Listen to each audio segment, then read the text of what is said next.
नमस्कार दोस्तों। तो आज हम करने वाले हैं हमारे एक्सरसाइज 1.3 का क्वेश्चन नंबर 5।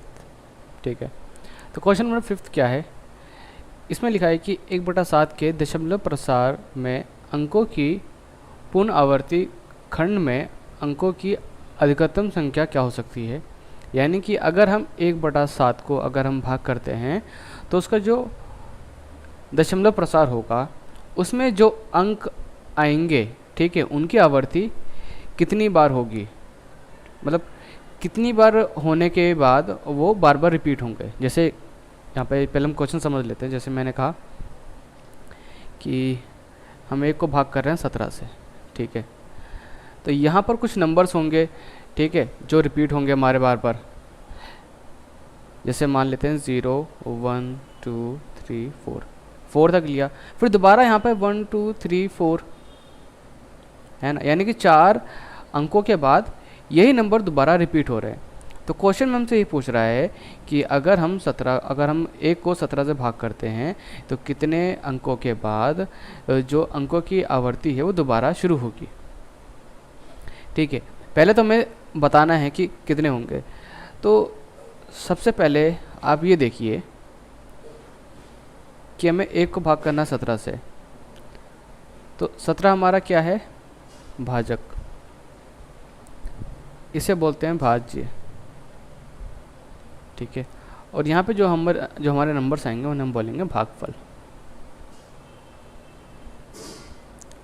फिर यहाँ पे जो बचता है उसे बोलते हैं शेषफल। ठीक है, तो अब मुझे ये बताना है कि अगर मैं 1 को 17 से भाग करता हूँ तो कितने अंकों के बाद अंकों की जो आवर्ती है वो दोबारा होगी, तो वो होगी 16। अब मुझे कैसे पता चला? देखिए, अगर आपका भाजक 17 है, यानी जिससे भी आप भाग दे रहे हो, ठीक है, अगर आपका भाजक 17 है तो यानी कि यहाँ पर अगर मैं दशमलव प्रसार निकालता हूँ तो 16 अंकों के बाद वही अंक दोबारा से रिपीट होंगे, अगर मुझसे कोई पूछता है तो। ठीक है, तो अगर यहाँ पे 18 होते तो यानी कि 17 अंकों के बाद, 19 होते तो यानी कि 16 अंकों के बाद, 19 होते तो 18 अंकों के बाद। तो ये तो आप ऐसे बता सकते हो, ठीक है, लेकिन ये हमसे ये भी कह रहा है क्वेश्चन में आगे कि आपको अपने उत्तर की जांच भी करनी है। आपको अपने उत्तर की जांच भी करनी है जो आप कह रहे हो, ठीक है, कि 16 आएगा। तो पहले तो आपको ये लिखना है कि अगर भाजक n है तो जो दशमलव प्रसार है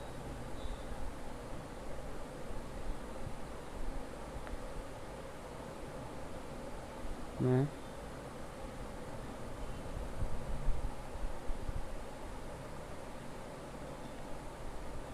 अंकों के पूर्ण आवर्ती n-1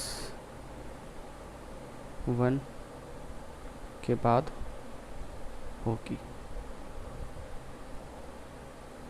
यानी देखिए, अगर वो नंबर अगर हमारा भाजक n है, ठीक है, तो यानी कि अब भाजक में से 1 माइनस करेंगे तो जो नंबर आएगा यानी उतने नंबरों के बाद उसकी आवर्ती दोबारा से शुरू हो जाएगी। तो ये तो हो गया हमारा आंसर। ठीक है, लेकिन अब हमें हमारे उत्तर की जांच करनी है, तो चलिए अब हम जांच करते हैं। तो वो कैसे करेंगे? तो हमें यहाँ पर 1 को भाग देनी होगी 17 से। तो देखिए, ये यहाँ पे मैंने इसको भाग करा है,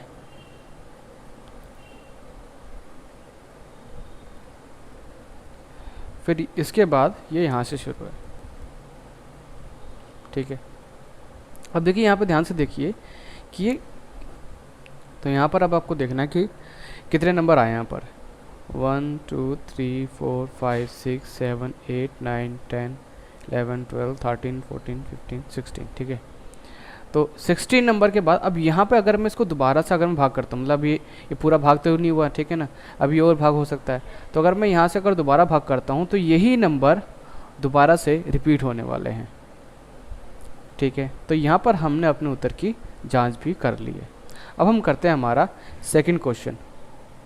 तो सेकंड क्वेश्चन है हमारा क्वेश्चन नंबर 6। तो पहले देखते हैं कि क्वेश्चन नंबर 6 हमारा क्या कह रहा है।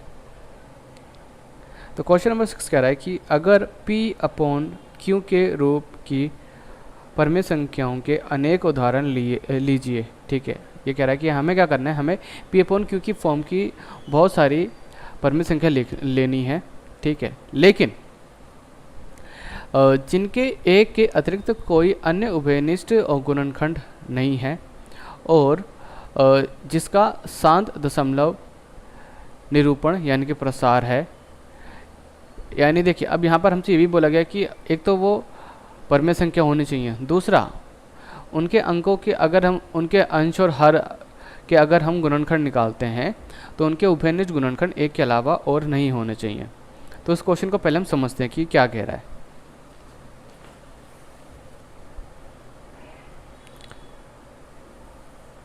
तो क्वेश्चन नंबर है हमारा 6। तो ये कह रहा है कि जैसे मान लेते हैं कि अगर मैंने 3 और 4 ले लिया, ठीक है, तो ये भी क्या एक परमेय संख्या है, लेकिन इनके जो अंश और हर है, ठीक है, इनके जो अंश और हर है अगर मैं उनका गुणनखंड निकालता हूँ, जिससे मैं 3 का गुणनखंड निकालता हूँ तो क्या होगा 1 और 3, और 4 का गुणनखंड 1 2 और 4। इसके अलावा तो और किसी नंबर से भाग नहीं होगा ना। तो अगर मैं 3 और 4 के उभयनिष्ठ गुणनखंड देखूं, यानी ऐसे गुणनखंड जो दोनों के अंदर हो, तो वो एक के अलावा और कोई नहीं है ना, एक के अलावा और कोई नहीं है।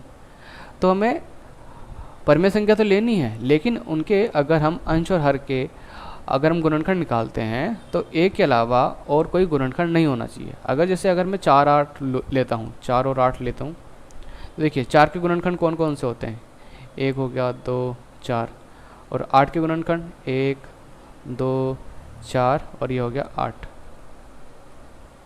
ठीक है, अब देखिए यहाँ पर एक के अलावा 4 और 8 के और कौन कौन से उभयनिष्ठ गुणनखंड हैं। उभयनिष्ठ मतलब जो दोनों में हो, तो यहाँ पर 1 भी है, 2 भी है और 4 भी है। तो इस परमेय संख्या को हम अपने उदाहरण में नहीं ले सकते। तो परमेय संख्या भी होनी चाहिए, लेकिन उनके जो अंश और हर हैं, ठीक है, अगर उनका हम गुणनखंड निकालते हैं तो उभयनिष्ठ गुणनखंड एक के अलावा और कोई नहीं होना चाहिए। तो यहाँ तक आपको बात समझ में आ गई। फिर हमें ये भी बताना है, फिर हमें ये भी देखना है कि उनका जो दशमलव प्रसार हो वो शांत होना चाहिए। जो उनका दशमलव प्रसार है वो शांत होना चाहिए। ठीक है, तो इसका मतलब क्या है, इसका मतलब ये है कि वो दशमलव के बाद वो पूरे वो भाग हो जाए। तो अब यहाँ पे एग्जांपल जैसे मैंने एक लेता हूँ मैं 3/4। ठीक है, एक तो 3/4, 3/2 और क्या ले सकते हैं हम 5/2। ठीक है, अब यहाँ पे देखिए, यहाँ पर अगर हम 3/4 को देखें, अगर हमें जांच करनी हो, ठीक है, कि हमने जो उदाहरण लिए हैं वो सही है फिर नहीं, तो हम कैसे कर सकते हैं। तो अगर मैं 3 को भाग देता हूँ 4 से, तो 0 28 2 20। ठीक है, अब देखिए पूरा भाग हो गया। ठीक है, यानी कि ये वाला हमने जो एग्जांपल लिया वो सही है। उभयनिष्ठ जो गुणनखंड है वो एक के अलावा वो और कोई नहीं है। ठीक है, और दूसरी चीज़ इसका जो दशमलव प्रसार है वो शांत है। ठीक है, 3 अगर हम 2 को लेते हैं तो 2 एकम 2, 1 बच गया, फिर दशमलव के बाद यहाँ पर 0, 2 पंजे 10। तो ये भी क्या है, शांत दशमलव प्रसार। 5/2 लेते हैं तो 2 दूनी 4 और दशमलव के बाद 2 पंजे 10, मतलब पहले 0 लगा दिया, फिर 2 पंजे 10। ठीक है, देखो 2 दूनी 4, फिर 1। अब 1 के बाद अगर हमें भाग करनी है तो हम लगाना पड़ेगा दशमलव। अब दशमलव लगा दिया तो हम 0 ले सकते हैं, फिर 2 पंजे 10, ये आ गया 0। यानी यहाँ पे देखिए ये दशमलव के बाद ही पूरा भाग हो गया। यानी ये ऐसे परमेय संख्या हैं जिनके उभयनिष्ठ गुणनखंड एक के अलावा और कोई नहीं है और इनका जो दशमलव प्रसार है वो शांत है। अब क्वेश्चन में हमसे एक और चीज़ पूछी गई है कि ये बताइए जो हमारा क्यू है, देखिए जो अब यहाँ पे जो हमने परमेय संख्या लिखी है वो किस रूप में लिखी हुई है, वो लिखी हुई है P/Q की फॉर्म में। पी अपॉन क्यू मतलब बटे में लिखी हुई है। तो हमसे ये बोला गया कि जो क्यू है यानी कि जो हमारा हर है वो कौन से गुण को सेटिस्फाई करना चाहिए, यानी कौन से गुण को वो संतुष्ट करे। तो यहाँ पे देखिए, अगर कोई परमेय संख्या आपको दे रखी है, ठीक है, और उसका जो हमारा क्यू है, क्यू, ठीक है, क्यू को अगर आप इस फॉर्म में लिख सकते हो 2n और 5m, ठीक है, तो यानी कि वो एक शांत दशमलव प्रसार है। अब देखिए क्लास 10th में ना आपका जो एक्सरसाइज फर्स्ट है, सॉरी जो चैप्टर फर्स्ट है, उसमें इस टाइप के क्वेश्चन आएंगे कि आपको देखकर ही बताना पड़ेगा कि ये इसका जो दशमलव प्रसार है वो शांत है या फिर नहीं। तो अगर उसका जो हमारा हर है, अगर आप उसको इस फॉर्म में लिख सकते हो 2n और 5m, ठीक है, तो यानी कि उसका दशमलव प्रसार शांत है। समझ में आ गया? तो जैसे अब यहाँ पे 2 है, ठीक है, तो अगर यहाँ पे मैं चाहूँ तो इसको ऐसे लिख सकता हूँ,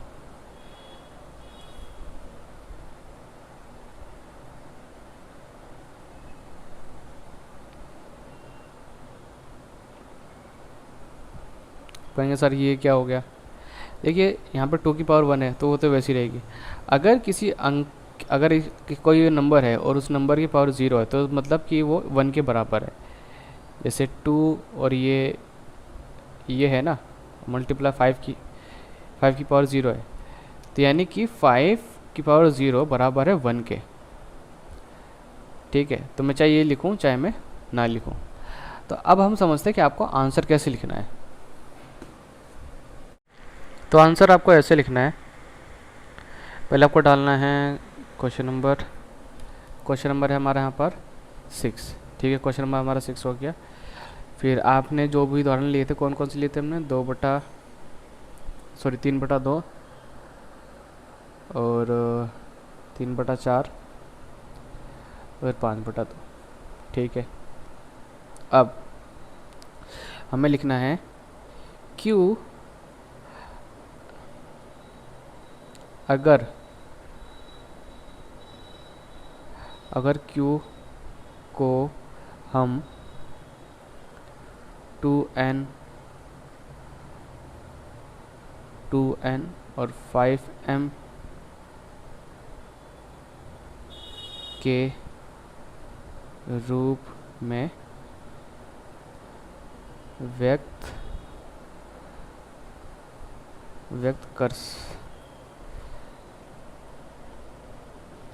व्यक्त कर सके तो हम कह सकते हैं कि परमेय संख्या का दशमलव प्रसार शांत है, ठीक है। अब देखिए हमें करना है क्वेश्चन नंबर 7। क्वेश्चन नंबर 7 क्या कह रहा है? कह रहा है ऐसी 3 संख्याएं लिखिए जिनके दशमलव प्रसार अनवसानी अनावर्ती हो, यानी कि जिनका जो दशमलव प्रसार है वो चलते ही जा रहा है, वो पूरा भागी नहीं हो रहा। जैसे अगर मैं 22/7 लेता हूँ, ठीक है, 22/7 लेता हूँ मैं, और इसको अगर मैं भाग करूँ तो उस केस में क्या होगा कि जब आप भाग कर रहे होगे तो आप देखोगे कि कोई भी नंबर ना रिपीट हो रहा होगा, ठीक है, और ना ही पूरा वो भाग हो रहा होगा। तो हमें ऐसे नंबर लिखना है। तो जैसे मैंने यहाँ पे लिखा है 22/7, √2, √5, और आप ले सकते हैं √7, ठीक है, √11 और √15। तो ये सारे ऐसे नंबर्स हैं जिनका अगर आप दशमलव प्रसार निकालोगे तो वो दशमलव के बाद वो नंबर ना रिपीट होगा और ना ही पूरा वो भाग होगा। अब क्वेश्चन नंबर 8 देखते हैं। क्वेश्चन नंबर 8 क्या कह रहा है? क्वेश्चन नंबर 8 कह रहा है कि 5/7 और 9/11 के बीच, ठीक है, 5/7 और 9/11 के बीच की आपको 3 अलग अलग अपरमेय संख्या आपको लिखनी है। परमेय नहीं, अपरमेय। तो हमें क्या करना पड़ेगा कि हम 5/7 को अगर हम भाग करते हैं, तो अगर मैं 5 को अगर मैं भाग करता हूँ 7 से, तो मेरे पास ये नंबर निकल के आएंगे, मतलब ये और आगे भी होगा। और 9/11 को अगर मैं भाग करता हूँ तो कुछ इस तरीके से आपको नंबर देखने को मिलेंगे। अब मुझे इसके और इसके बीच में 3 अलग अलग अपरिमेय संख्या लिखनी है, अपरिमेय संख्या, ठीक है। तो आप ऐसे लिख सकते हैं, जैसे यहाँ पे देखिए 0.714285 है, तो मैं लिख सकता हूँ 0.744285, ठीक है। फिर हम लिख सकते हैं 0.80 या फिर 78। तो यहाँ पे मैंने 3 नंबर लिखे हैं, जैसे 0.734285, 0.764285, ठीक है, अलग अलग होने चाहिए, ठीक है। तो आप कोई से भी ले सकते हैं, ज़रूरी नहीं कि आपको यही लेने हैं, आप कोई भी इनके बीच में आप ले सकते हैं, ठीक है। 71 और 81 इनके बीच में कोई से भी नंबर। अब इसके बाद आता है हमारा क्वेश्चन नंबर 9। क्वेश्चन नंबर 9 क्या कहता है कि बताइए कि निम्नलिखित संख्याओं में कौन कौन संख्याएं परिमेय हैं और कौन कौन संख्याएं अपरिमेय हैं। तो इनमें से हमें छांटना है कौन सी परिमेय और कौन सी अपरिमेय है। देखिए पहली है √23, ठीक है। तो वो तो आपको देखने से पता चल रहा है कि ये अपरिमेय है, क्योंकि अगर मैं इसका वर्ग अगर करता हूँ तो वो होता ही रहेगा, आपको कोई भी नंबर देखने को नहीं मिलेगा, मतलब पूरा भाग नहीं होगा, ठीक है। और वैसे भी इसका कोई वर्ग है ही नहीं, तो ये वैसे ही अपरिमेय हो गई। और अगर मैं 225 का निकालता हूँ, अगर मैं इसका वर्ग कर्म खोलता हूँ तो कितना आएगा 15। तो 15 क्या है, एक परिमेय संख्या, क्यों, क्योंकि मैं 15 को ऐसे लिख सकता हूँ ना, 15/1। और 0.3796, अब देखिए इसके आगे यहाँ पे आपको डॉट्स आपको देखने को नहीं मिल रहा है, तो इसका मतलब ये यहीं पे ख़त्म हो गया है, ये पूरा भाग हो गया है। तो अगर मैं इसका दशमलव हटा देता हूँ तो यहाँ पे आ जाएगा नीचे 10,000। क्यों, क्योंकि दशमलव के बाद 4 संख्या हैं। अगर दशमलव के बाद एक संख्या होती तो यहाँ पे मैं लिखता 10, अगर 2 होती तो 100, 3 होती तो 1000, लेकिन यहाँ पे 4 है तो लिखूँगा मैं 10,000। तो अब बताइए क्या ये एक परिमेय संख्या फिर अपरिमेय? ये परिमेय संख्या है। अब यहाँ पे देखिए क्वेश्चन नंबर 4, 7.478778, फिर आगे ये बढ़ते जा रहे हैं, ठीक है, नंबर आते जा रहे हैं।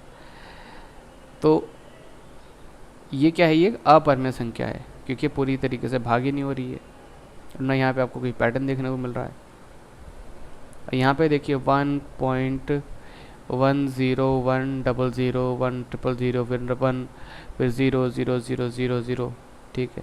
तो ये भी क्या एक अपरिमेय संख्या है। तो अगर आपको किसी क्वेश्चन में डाउट है तो आप मुझसे कमेंट बॉक्स में कमेंट करके पूछ सकते हैं, या फिर आप हमारा जो टेलीग्राम ग्रुप है वहाँ पे पूछ सकते हैं, या फिर आप मुझे व्हाट्सअप कर सकते हैं।